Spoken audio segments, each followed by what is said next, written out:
to Good Day Columbia. We have a very special entertainment watch for you with the one and only Hot 103.9'S Beasy Baybie. Good morning. Good morning to you too. You know, I always look forward to Mondays because it's so fun chatting with you. Sister friends. Mm-hmm. Yeah, what's the line? Sister from another mother or something like that? Yes. Yes. Oh, she did that. Good, y'all. Oh, yeah.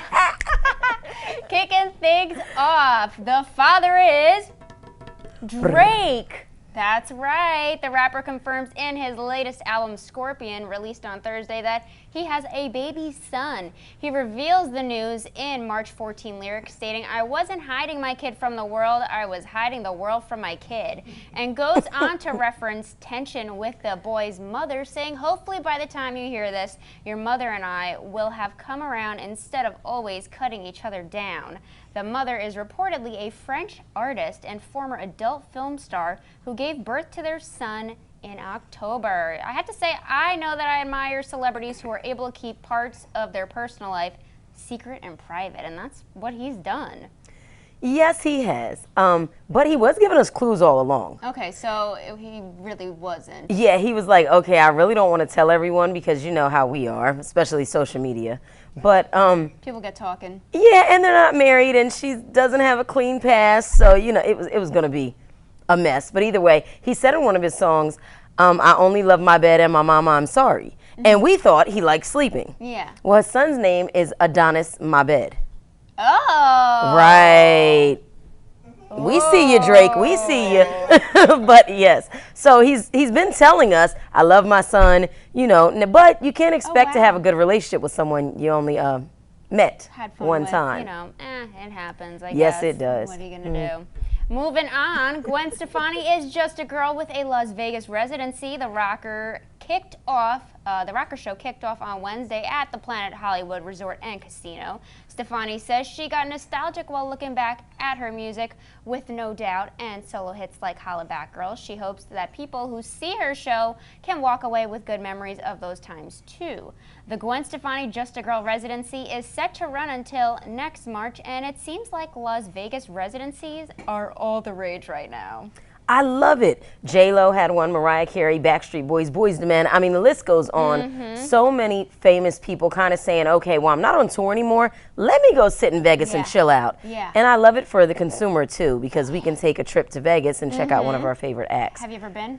No. I haven't been. And I'm kind of afraid to now because I should be out of that party like a rock star mode. But I'm scared that if I go to Vegas, I'm going to go back into it. Well, you see, like, I guess maybe I'm a weirdo, because if I go to Vegas, I don't really want to party. I just want to go to concerts. And then I want to go take a drive to the Grand Canyon, so... We're going to see videos of her on Instagram partying like a rock star bigger than me just because she's saying no. I'm a public figure. Gotta keep it classy, folks. Gotta keep it classy. It won't hit the gram. That's all she's saying. But, you know, getting back to the residencies, Friendy is laughing at me right now. Britney Spears, her 4-year residency grossed $137.7 million in its 4 years. That's pretty awesome. Can we do one? We could be comedians. Or something. We're so funny, right? That is the wave right now. It's definitely a move, money maker. I think we should come up with an idea. We've got to do something. Just can't hang from anything, not with this bottom heaviness. But anyway. Oh. You can do the hanging. I could be like Pink. Yes, love it. Do some flips and stuff. Well, we're going to head into break and go brainstorming about our Las Vegas residency that you're not going to want to miss. But make sure you head over to Wach.com to find out your deals of the week and, of course, your Midlands happenings. A lot going on. And we'll be right back. And the next big thing in fashion may not be something you wear. Instead, it might be digitally created models showing off the latest looks. 3 computer-generated models are being used in a new campaign. All of them, even one of them actually, has an Instagram account with 155,000 followers. It doesn't look like CGI models will be taking over soon. Living models still parade down catwalks at recent fashion weeks, and some say computer-generated images just can't replace or compare to the real thing. And this is definitely an interesting concept, especially when we don't even have real models, so to speak, gracing the cover of magazines. I don't know about you, but that right there is freaking me out. Yes. Like, they're just moving really, it's almost like they're trying to put us in a trance. I'm not here for this. I mean, I'm not. I'll just go ahead and say it.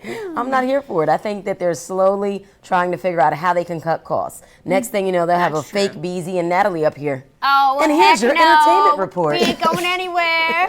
No way. I just think that this further promotes a unhealthy, self-image in a way. I mean, you have girls and women who go looking at these fake models in magazines because they're so photoshopped, and then they end up doing things, like getting eating disorders, or even like with Snapchat filters or filters in general. Have you heard about people going in for plastic surgery for Snapchat filters? It's crazy. I mean, and then speaking of unhealthy, how many people are following this person's account that doesn't exist? So now you're a fan of like this image. You're a fake best friend. Oh gosh.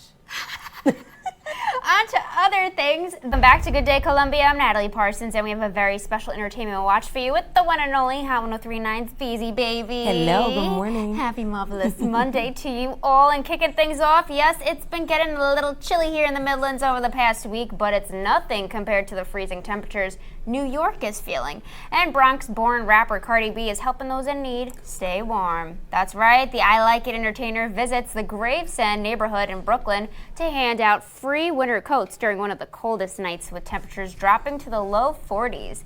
Hundreds of screaming fans lined up outside the Marlboro House's community center, where Cardi B was chatting and posing with pictures with fans. With fans. She says, "I want these kids to learn from me. You got to give back to the hood. We've got to set an example for the kids and the future."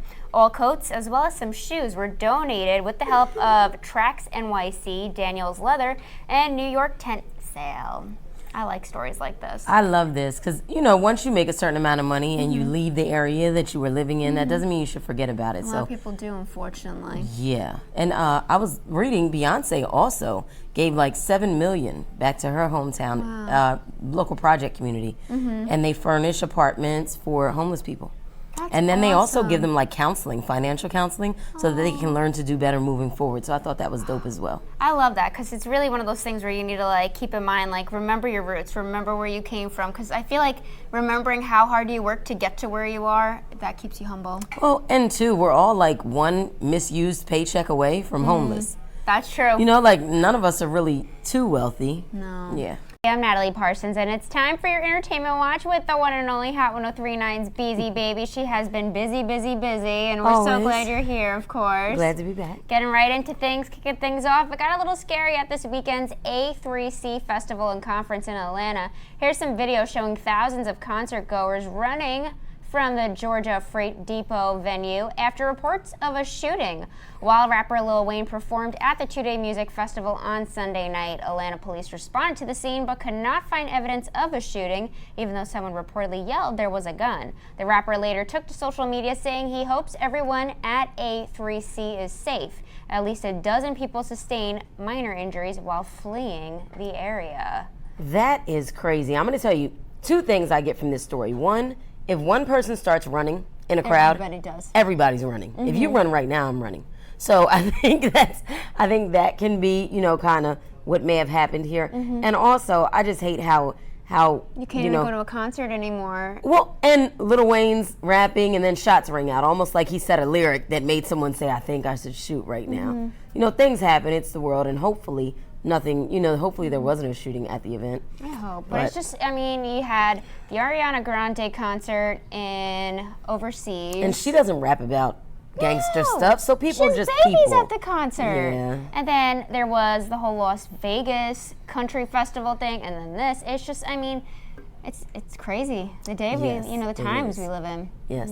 But Lil Wayne, in other news, is doing some pretty big things. He got an I Am Hip Hop Award at the BET Awards this weekend. Insider information, because you were at the filming of that. Yeah, so I can't give you too much. No, I can't give you too many details. Only on Wach. But yes, I was at the filming of that. It went down in Miami over the weekend at the Fillmore Theater down in Miami. But yeah, he got the I Am Hip Hop Award. He brought his mom and his daughter out on stage. He gave a phenomenal speech, and there are some performances. So yeah. It seems like he showed a different side of him, you know, bringing mommy and a kid along. That's cute. Well, I think he's been through a lot. He was going through some legal issues, you know, just trying to own his stuff. Yeah. So he's been kind of quiet for like 6 years. And with the release of Carter 5, now winning that award, I think we're going to see a lot of Lil Wayne coming up. Oh, I'm excited. I do like him. I like rap. And moving on to some rock and roll. That's because Rock and Roll Hall of Famer Tina Turner underwent a kidney transplant. The 78-year-old reveals the person who donated the organ was none other than her husband, Erwin Bach. In a new autobiography released this month, the Proud Mary singer reveals she suffered from kidney disease, was shocked by her husband's willingness to give her one, and was definitely overwhelmed by the offer. Turner encourages people to sign up to donate their own organs. I love this. She's just like a lifelong love story. She's amazing. Yes, and I mean, would Ike have done that? So shouts out to you, husband, for donating that kidney. But yes, and just to think, Tina Turner is amazing. Look at her. She's like beautiful and fit, and yeah, so it just goes to show. Even if you're fit, things happen. Your body isn't, you know, able to, you know, be perfect. Something always happens, but I admire her. I was just watching a clip from like way back when with Proud Mary, and girl was ripped. She had arms. She was, oh my goodness, she is my fitness goals right there. She had those arms before Michelle Obama, because Michelle Obama is actually my arms goal right now. But I've got a long way to go. You and me both, girl. And before we go, we just have to mention this week's deal of the week. Beasy, take this one away.